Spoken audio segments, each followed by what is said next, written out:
భాగ్యనగరంలో అంతర్జాతీయ జీవ వైవిధ్య సదస్సు జరుగుతున్న వేళ పచ్చదనం కోసం సామాన్యులు సైతం గళం విప్పుతున్నారు. వృక్షాలతోనే మానవాళికి మనుగడ అనే భావనతో ఓ వృద్ధుడు 1,00,00,000 మొక్కలు నాటి రికార్డు సృష్టించాడు.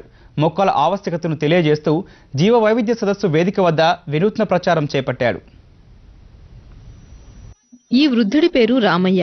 స్వస్థలం ఖమ్మం జిల్లా.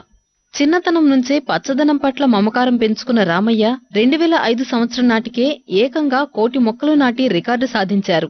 పచ్చదనం కోసం శ్రమిస్తున్న రామయ్య దంపతుల్ని జీవ వైవిధ్య సదస్సులో ఐగో గ్రీన్ అనే స్వచ్ఛంద సంస్థ ఘనంగా సన్మానించింది. వృక్షాల్ని రక్షించాలంటూ ప్లకార్డును తలకు చుట్టుకున్న ఈ వృద్ధుడు అందరి దృష్టిని ఆకర్షించాడు.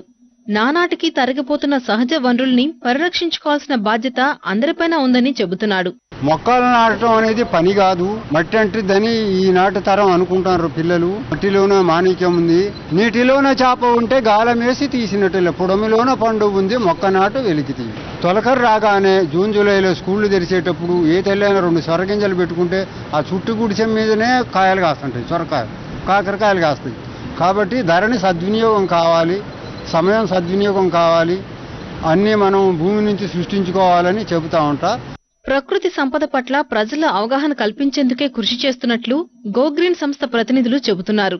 సహజ వనరుల్ని పరిమితంగా వినియోగించుకుంటేనే భవిష్యత్తు ఉంటుందని ప్రచారం చేస్తున్నారు. జంక్ ఫుడ్ అవాయిడ్ చేయాలి, హోమ్ గ్రోన్ వెజిటబుల్స్, బాల్కనీలో కూడా 4 కుండీల్లో మొక్కలు బచ్చల కూర పెంచవచ్చు.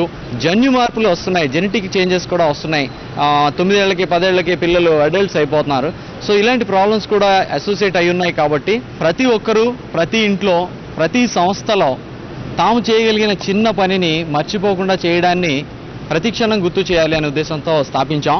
జీవ వైవిధ్య సదస్సుకు వచ్చిన విదేశీ ప్రతినిధులంతా 1,00,00,000 మొక్కలు నాటిన రామయ్య దంపతులతో ఫోటోలు దిగేందుకు ఉత్సాహపడ్డారు. ఇప్పుడు ప్రకటనలు.